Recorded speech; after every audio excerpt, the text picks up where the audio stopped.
وقت پر حفصہ پہنچنے کی وجہ سے ابو بکر کی جان بچ گئی۔ جیسے ابو بکر کو ہوش آیا، ابو بکر کی مما نے ابو بکر کے پاؤں پر ہاتھ رکھ کے اسے چومنے لگی، روتے ہوئے بولی کہ بیٹا ہم سے کوئی غلطی ہوئی جو تم ایسا کر کے ہمیں سزا دے رہے ہو، اگر تجھے کچھ ہو جاتا تو ہم زندہ رہتے۔ ابو بکر کے والد نے ابو بکر کو پیار کیا، بولے غلطیاں انسان سے ہوتی ہیں، تکلیفیں انسان کا مقدر ہے، ان سے مقابلہ کیا جاتا ہے، ایسے بزدل نہیں بنتے، دنیا والے کچھ بھی کہیں تو آج بھی ہمارا سہارا ہے۔ ابو بکر کو احساس ہوا کہ اس نے یہ غلط کیا، وہ صرف اپنے ہی کیوں سوچتا ہے۔ پھر اس نے ارادہ کیا کہ آئندہ ایسا کوئی قدم نہیں اٹھائے گا، بلکہ اب وہ اپنی زندگی کو اللہ کے راستے پر ڈال دے گا۔ وقت کے ساتھ ساتھ اب اس نے پنجگانہ نماز پڑھنا شروع کر دی اور خود کو مصروف رہنے کے لیے حفظ کرنا شروع کر دیا۔ ابو بکر سارا دن مسجد میں وقت گزارتا، نہ کسی سے ملتا نہ بات کرتا۔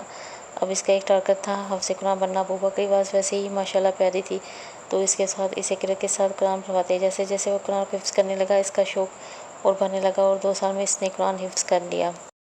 حافظ قرآن بننے کے بعد ابو بکر کے استاد نے اسے عالم بننے کا مشورہ دیا، کیونکہ اس عمر میں بہت کم لوگ اتنی جلدی حفظ کرتے ہیں، اور خود اب ابو بکر کا مقصد سیدھے راستے پر چلنا تھا، اس کے لیے علم کا اور ہونا ضروری تھا، اور ویسے بھی اس کے پاس کرنے کو کچھ نہ تھا، تو وہ جلد ہی عالم بننے کی کلاس لینے لگا۔ خود بھی فارغ ٹائم قرآن پاک کے ترجمے کا مطالعہ کرنے لگا۔ وہ ان 2 سے 3 سالوں میں ریما کو نہ بھول سکا۔ اکثر خواب میں اور خیال میں ریما کی بات یاد آتی۔ اس نے ایک بار ریما کو کال کر کے معافی مانگنا چاہی، لیکن اس کے پاس ریما کا نمبر نہ تھا۔ وہ صرف اللہ سے دعا کرتا کہ دوپہر 1-2 بار اسے اس قابل بنا دے کہ وہ ریما سے معافی مانگ سکے۔ وقت گزرتا گیا اور وہ عالم بنتا گیا۔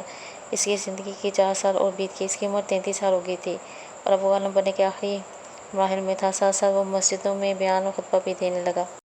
اس کے علاوہ وہ اپنے ابو کے بزنس کو بھی وقت دینے لگا۔ یہ مکمل طور پر بدل گیا تھا۔ اس کا انداز گفتگو بالکل نرم اور بااخلاق سا تھا۔ ابو بکر ہر کسی کی مدد کرنے میں پیار کرتا۔ اسے اب اس دنیا سے کوئی غرض نہ تھی۔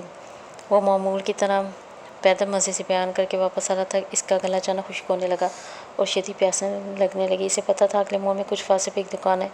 وہ آگے بڑھنے لگا کہ اچانک اسے پیچھے سے کسی نے صدا دی۔ اس نے مڑ کر دیکھا تو فقیر تھا۔ کالا لباس، سبز آنکھیں، سفید چھوٹی سی داڑھی تھی۔ لباس کافی گندا تھا۔ ہاتھ میں ایک پیالہ تھا جس میں صاف شفاف پانی تھا۔ ابو بکر فقیر کی صدا سن کر مڑا، اس کے قریب گیا اور جیب میں ہاتھ ڈال کر کچھ نکالنے لگا۔ فقیر نے دیکھا اور ہنسا اور بولا، نہ پتر نہ، میں لینے نہیں آیا، تجھے دینے آیا ہوں، لے گا؟ یہ کہہ کر اس نے پیالے کی طرف آنکھوں کا اشارہ کیا اور پھر ہنستے ہوئے بولا، بہت پیاس لگی ہے نا تجھے، لے یہ پی۔ یہ کہہ کر اس نے پیالہ بڑھا دیا۔ ابو بکر نے جیسے پیالہ پکڑا، پانی پینے کا ارادہ کرنے لگا تھا کہ فقیر نے منہ بھر کر اندر تھوک دیا اور ابو بکر کو دیکھا سنجیدہ ہو کر بولا، پی اپنے گناہوں کو۔ ابو بکر اس کی گول آنکھوں میں دیکھ رہا تھا۔ فقیر کی بات سن کر اس کا جسم ٹھنڈا سا پڑنے لگا۔ ابو بکر نے پیالہ تو تھام لیا تھا، لیکن اسے اب بالکل پیاس نہ تھی۔ اس کی زندگی میں ہزاروں فقراء آئے، لیکن سب نے کچھ مانگا تھا، کوئی دینے نہ آیا تھا۔ ابو بکر کی آنکھیں نم ہونے لگیں۔ وہ سمجھ گیا کہ وہ اس تھوک کو دیکھ کر اپنے غلیظ کاموں اور پیاس کو یاد کرنے لگا اور آسمان کی طرف دیکھنے لگا اور گرتے آنسوؤں کے ساتھ دل میں کہنے لگا، اے اللہ، بس تو مجھ سے راضی ہو جا، اور بیٹھ کر پانی کا پیالہ پینے لگا۔ ابو بکر نے پیالہ خالی کر دیا۔ وہ زاروں قطار رونے لگا۔ اسے ایسا لگا جیسے آج اس نے اپنے گند کو چاٹا ہو، اب اس کا من صاف ہوا ہو۔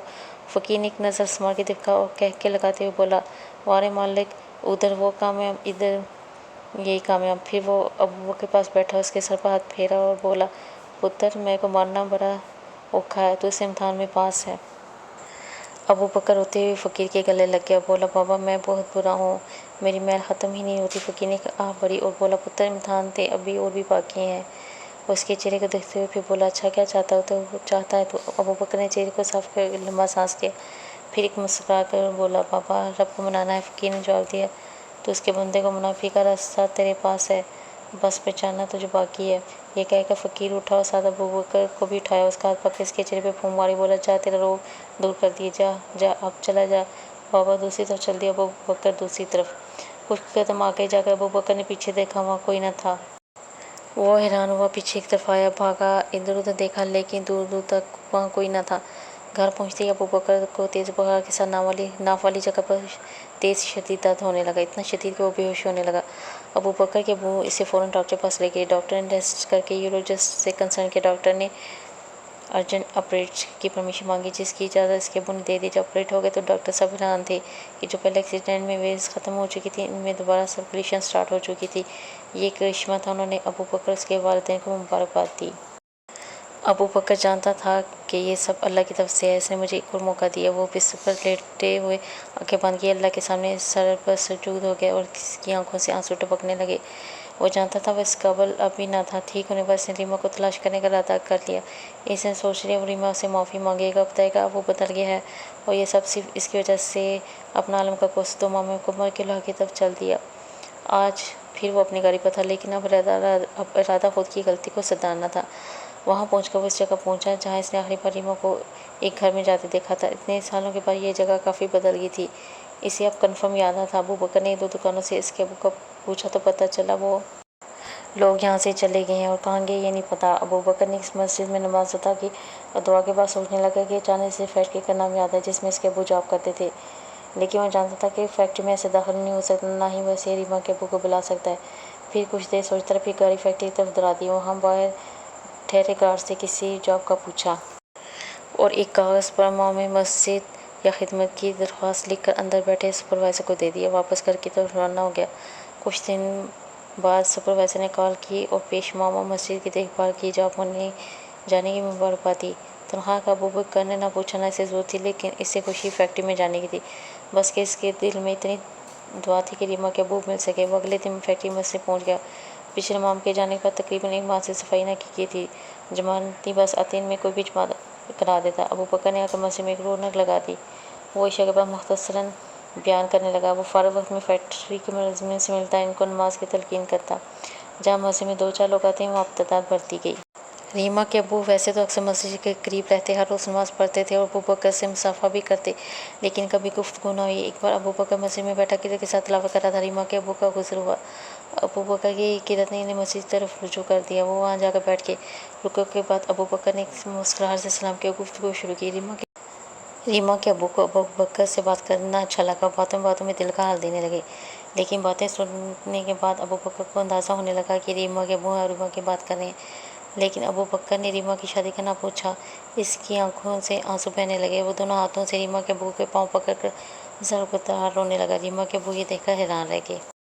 ابو بکر کہنے لگا وہ بد نصیب میں ہو جس کی وجہ سے اس کی زندگی خراب ہوئی، اور پھر ابو بکر نے ساری داستان سنائی۔ ریما کے ابو دانیال نام سن چکے تھے۔ اب جب ابو بکر نے بتایا وہ دانیال بن کر اس کی زندگی میں آیا تھا تو ان کو یقین ہوا، لیکن داستان سننے کے بعد وہ خاموش ہو گئے، کیونکہ وہ سمجھ گئے تھے کہ اس سے سبق مل چکا ہے اور اب وہ نیک راستے پر ہے۔ اور جب ابو بکر نے سنا کہ ریما کی شادی ابھی تک نہیں ہوئی تو اسے فقیر کی بات یاد آئی۔ یہ بھی اس کے لیے کرشمہ تھا۔ وہ شکر ادا کرنے لگا شادی کی درخواست کے لیے، لیکن ریما کی مرضی جان کر۔ خط کے بعد ابو بکر نے ارادہ کر لیا وہ نکاح کے بعد ہی اس کے سامنے جائے گا، لیکن جب ریما نے موبائل پر دانیال کے بارے میں بات کی تب وہ سمجھ گیا کہ اس کے دل میں کوئی خلش نہیں ہے۔ وہ سرپرائز دینا چاہتا تھا جس میں ریما کے ماما پاپا دونوں جانتے تھے، اور ارادہ کیا کہ عمرے کے بعد وہ وہیں سے ریما کے ساتھ زندگی کا سفر شروع کرے گا۔ ابو بکر نے ہی سب کے عمرے اور ہوٹل روم کا بندوبست کیا تھا۔ اس کا اپنا کمرہ بھی اسی ہوٹل میں بک تھا جہاں ان کا بک کیا تھا۔ اب خود ایک دن پہلے آیا تھا۔ ریما کو اب تک یقین نہ آ رہا تھا، لیکن وہ اس چہرے کو ایسا بدلا ہوا دیکھ کر مطمئن تھی۔ اب اس کے دل میں سکون سا تھا جیسے آج اسے اپنی منزل ملی ہو۔ وہ ابو بکر کی آنکھوں کو اپنے ہاتھوں سے صاف کرنے لگی۔ جیسے ہی ریما کے ہاتھ ابو بکر کے چہرے سے لگا، دونوں کو ایک حقیقی محبت کا احساس ہوا۔ ابو بکر نے ریما کے دونوں ہاتھوں کو تھاما اور روتی آواز میں کہا، میں خود کو کبھی معاف نہ کر پاتا اگر تم مجھے نہ ملتی۔ ریما کو ایک اطمینان سا تھا، وہ اللہ کا شکر ادا کرنے لگی۔ ابو بکر نے ریما کا ہاتھ تھاما اور طواف کرنے کے لیے نیچے لے آیا اور وہ دونوں طواف کرنے لگے۔ پھر دونوں نے شکرانے کے نفل ادا کیے، اس جگہ چل دیے جہاں ریما کے والدین تھے۔ عشاء کے بعد ابو بکر نے ریما کو اپنے ساتھ لے جانے کی اجازت چاہی، جیسے اس کے ماما پاپا نے انکار نہ کیا۔ ابو بکر نے اپنا کمرہ نفیس سا ڈیکوریٹ کر رکھا تھا۔ ریما کے پاس دولہا کا ڈریس تو نہ تھا، لیکن اس کے چہرے پر جو سکون تھا وہ اس کی خوبصورتی کو نکھار رہا تھا۔ ریما ابو بکر کے ساتھ روم میں آ رہی تھی۔ وہ اپنی اس منظر پہ بہت خوش تھی کہ اللہ نے اس انسان کو بدل کر اس کا نصیب بنایا جس کی وہ تمنا بھی نہ کر سکتی تھی۔ وہ جان گئی کہ بے شک وہ بہترین دینے والا ہے۔ وہ الحمدللہ کہتے ہوئے قدم اٹھا رہی تھی اور ابو بکر کے ساتھ اپنی ازدواجی زندگی کی شروعات کے لیے تیار تھی۔ The end. آپ سب سے میری ریکویسٹ ہے میرے چینل کو سبسکرائب کریں اور میری ویڈیو کو لائک اور شیئر ضرور کریں۔